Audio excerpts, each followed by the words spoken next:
Saya ingin bersama dengan Dr. Aiman Al-Akiti, merupakan penolong profesor di Islamic Review Knowledge di Universiti Islam Antarabangsa Malaysia dan juga Ketua Bastul Masail daripada Nahdlatul Ulama Malaysia. Naam, kita nak bercerita mengenai Maulid Rasul dan rekonsiliasi nasional. Assalamualaikum Dr. Aiman, apa khabar? Waalaikumsalam warahmatullahi wabarakatuh. Alhamdulillah sihat. Bagaimana antum? Alhamdulillah. Doktor, kita bercerita mengenai Maulid Rasul dan berapa pentingnya mencontohi akhlak dan juga sunnah Rasulullah ketika berhadapan dengan sebarang masalah dan juga dapat menyatukan seluruh umat. Bagaimana masyarakat pada hari ini, khususnya ahli politik dan juga rakyat secara keseluruhannya, perlu belajar dan juga perlu menghayati ini dengan sifat dan juga pemahaman yang lebih neutral dan tidak terikut-ikut dengan fahaman dan juga kecenderungan tertentu. Bagaimana kita perlu menjadikan ini di waktu sukar ini satu pedoman yang penting, Doktor? Bismillahirrahmanirrahim. Menurut sejarah yang kalau kita pelajari di dalam Islam, bahawa umat Islam seluruh dunia memang merayakan ataupun menyambut kelahiran baginda Rasulullah SAW dengan cara membaca sirahnya atau sejarah baginda Rasul. Salah satu elemen terpenting diturunnya Nabi Muhammad SAW yang mana tugasnya adalah menyatukan umat. Ketika baginda Rasulullah SAW berhijrah daripada Mekah pergi ke Madinah, sebelum itu terjadi peperangan besar ataupun perang saudara yang lama berlaku di antara dua kabilah iaitu Bani Aus dan juga Khazraj. Ketika baginda Rasulullah SAW datang, maka kedua bani ini telah bersatu dan berdamai. Kita boleh lihat bagaimana mereka meninggalkan segala perbezaan, bersatu dan menerima Rasulullah SAW sebagai Nabi mereka, dan kedua kabilah ini nanti dikenal sebagai Al-Ansar yang terkenal. Maka boleh kita anggap bahawa Nabi Muhammad SAW sebagai pedoman kita yang dapat mendamaikan dua belah pihak bertikai ini. Kalau kita hari ini, di hari yang mulia ini, iaitu hari kelahiran baginda Nabi Muhammad SAW, cubalah kita menghayati sirah baginda, mencontoh baginda bagaimana baginda mendamaikan dua kelompok yang berlawan ini atau bergaduh perang saudara yang lama. Hadirin wa hadirat hafizakumullah, juga kepada saudara-saudara kita, cuba kita renungkan juga bagaimana suatu kisah setelah perdamaian itu terjadi, ada suatu pertikaian kecil antara Bani Aus dan juga Khazraj yang sehinggakan salah satu daripada kelompok ini mendendangkan suatu syair yang menyinggung lawannya. Sehingga kedua belah bani ini pulang atau balik mengambil senjata untuk pergi berperang. Ketika Rasulullah SAW mendengar kisah tersebut, dia terus bergegas untuk mendamaikan keduanya, tidak peduli. Sehinggakan beliau juga di betis beliau terjadi luka kerana berusaha untuk mendamaikan dua kelompok yang berperang ini. Dan Alhamdulillah dengan rahmatnya, Rasulullah SAW berhasil mendamaikan kedua-duanya, maka akhirnya mereka berpeluk dan mencintai antara satu sama lain. Bukankah Allah SWT telah berfirman, innamal mu'minuna ikhwah, bahawa golongan orang mukmin ini adalah saudara. Fa aslihu, maka kalian berdamailah baina akhwaikum, di antara saudara-saudara kalian. Wattaqullah, dan takutlah Allah Subhanahu wa taala, la'allakum turhamun, nescaya kalian semua adalah orang-orang yang diberi rahmat. Doktor, cabaran umat Islam hari ini juga begitu hebat dalam mencari penyatuan. Sudah pasti perbezaan itu perlu diuruskan dengan baik. Dan juga kalau kita mengambil sirah Rasulullah dan juga mengambil kepribadian Rasulullah SAW, mungkin itu bukan juga mudah untuk dilakukan oleh Rasulullah pada ketika itu. Tapi nilai dan juga sesuatu yang perlu dicontohi. Kalau boleh dikirakan kepada pemimpin pada hari ini untuk menyatukan umat, kerana sudah pasti cabaran itu ataupun perbezaan ataupun pergeseran itu ada dan juga berlaku sepanjang zaman. Akan tetapi kalau kita berbalik kepada sirah Rasulullah juga, itu sudah ditonjolkan dan sudah dinyatakan dalam Al-Quran dan juga As-Sunnah. Bagaimana kita perlu memahami dan juga menyatakan antara sifat-sifat kepribadian yang perlu dihayati dengan lebih mendalam pada hari ini. Bismillahirrahmanirrahim. Rasulullah SAW sebagai uswatun hasanah kepada seluruh umat Islam. Sebab itulah para ulama sejak dahulu lagi, iaitu beratus tahun yang lalu, terutamanya ketika sampai di waktu Maulidur Rasul, dibacakan kisah-kisah baginda Rasul, bukan hanya dibaca tapi juga dihayati sirah tersebut. Di dalam firman Allah Subhanahu wa taala, kul, katakanlah, bifadlillahi, dengan anugerah Allah iaitu Al-Quran, wa birahmatihi, dan dengan rahmat Allah Subhanahu Wa Taala yang mana ditafsirkan oleh Imam As-Suyuti rahimahullah sebagai Nabi Muhammad sallallahu alaihi wasallam, fabidzalika falyafrahu.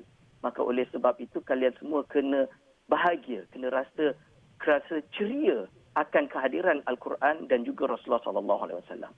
Maka saya mengajak kepada semua pihak tanpa menilai sama ada di atas atau berada di bawah, sama ada orang biasa atau orang ternama, untuk sama-sama pada hari yang mulia ini.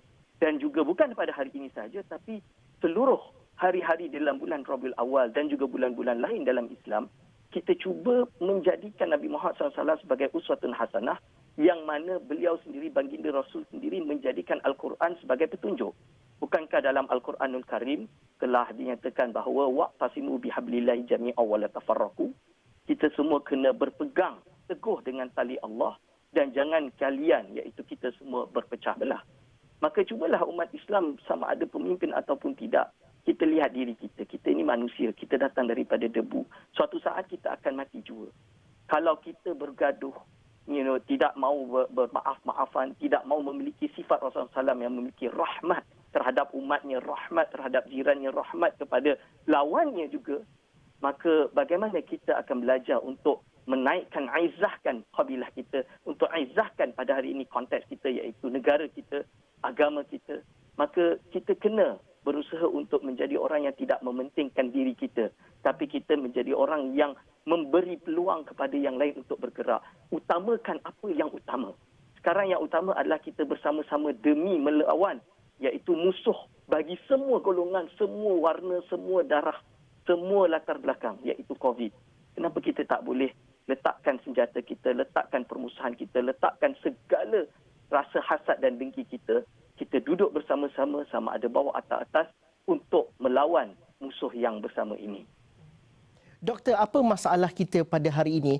Kerana kalau kita lihatkan seolah-olah kalau sesuatu perkara dan juga permasalahan itu berlaku dalam masyarakat, kita meletakkan tanggungjawab itu kepada kelompok-kelompok tertentu. Mungkin yang berada di atas, mungkin kepada pemimpin-pemimpin atau kepada ada kumpulan-kumpulan tertentu kesalahan itu. Akan tetapi kalau seperti mana doktor katakan tadi, sudah menjadi tanggungjawab kita seluruh umat untuk memainkan peranan masing-masing dalam aspek penyatuan dan bagaimana mencontohi ketukuhan Rasulullah SAW itu. Pada pandangan doktor, apa yang mungkin dapat menjentik kita supaya memainkan peranan setiap individu dalam perkara ini? Bismillahirrahmanirrahim. Rasulullah SAW dalam hayatnya sangat sayang terhadap umatnya, sangat sayang kepada mana-mana manusia sekalipun. Sebab itulah baginda Rasul, kalau kita baca dalam kisah, dalam pada sirah, salah satu hadis yang diriwayatkan oleh Imam Al-Hakim dalam kitab Mustadraknya, mengkisahkan bahawa baginda pernah memiliki seorang hamba, iaitu hamba ini atau bukan hamba, iaitu ghulam. Ghulam ni macam budak yang selalu disuruh-suruh. Tapi dia ini adalah seorang yang beragama Yahudi. Jadi Rasulullah SAW walaupun dia agama Yahudi, Rasul sayang dengan dia dan tidak mementingkan iaitu status baginda sebagai Rasul, tapi menganggap dia juga sebagai seorang manusia yang perlu dihormati. Ketika ghulam ini sakit dan akan meninggal, maka ayahandanya datang bertemu Rasul untuk meminta Rasul membantu supaya mudahkan sakaratul maut tersebut. Maka Rasulullah SAW berkata kepada ghulam tadi, yang ini bersyahadahlah supaya Allah SWT memudahkan engkau. Maka budak tersebut minta kepada ayahandanya izin untuk bersyahadah. Akhirnya ayahandanya Atiq Muhammadan, berkata patuhilah Nabi Muhammad, dan akhirnya budak tersebut bersyahadah dan mudah rohnya itu pergi. Kalau kita lihat bagaimana Rasulullah SAW hidup sebagai seorang Rasul dan juga seorang pemimpin, boleh memiliki hamba di kalangan Yahudi yang sebenarnya berbeza agama dengannya. Ini menunjukkan bahawa Rasulullah SAW tidak peduli tentang status, tapi mementingkan apa, iaitu bagaimana kita boleh hidup sebagai suatu umat yang boleh bersama, ta'ayush. Cubalah kita di Malaysia ini boleh bercuba untuk melakukan hidup bersama. Kita yang memiliki ego, mungkin memiliki derajat yang tinggi, cuba kita buang ego kita, kita bersama mereka. Kita bersama orang yang bawah. Daripada kita hanya mencari populariti, mencari nama dengan cara masukkan di dalam media sosial, iaitu saya bantu dan lain, boleh berani tak kita meninggalkan semua populariti kita, kita membantu tanpa orang mengetahui yang kita membantu. Kita menolong bersedekah tanpa menyebut siapa yang bersedekah. Sebab itu Rasulullah SAW bersabda bahawa aku diutus bukan untuk melaknati orang lain, tetapi aku diutus adalah untuk memberi rahmat kepada sekalian orang. Maka kita pada hari ini semua orang memiliki tugas masing-masing di Malaysia ini. Di kalangan ahli politik, mereka bertugas untuk memastikan bahawa pentadbiran tetap berjalan, bahawa segala sesuatu usaha untuk melawan COVID dapat berjalan dengan baik. Sedangkan rakyat juga kita bersama-sama mematuhi kerajaan dan juga bagi yang kaya berusaha untuk membantu yang miskin, membantu yang susah. Inilah yang dinamakan dengan ta'awun, iaitu at-ta'awunu 'ala birri wa taqwa. Saling berbantulah pada perkara kebaikan juga ketakwaan. Cuba kita buang ego kita, kita dahulukan orang lain, kita hilangkan sifat ananiah iaitu sifat ego pada diri kita. Itu. Itu juga yang dapat dilakukan oleh semua. Terima kasih Dr. Aiman Al-Kiti kerana membantu dan juga memberikan penerangan dan juga penjelasan mengenai perkara ini. Terima kasih Dr. Aiman Al-Kiti merupakan penolong profesor di Universiti Islam Antarabangsa Malaysia.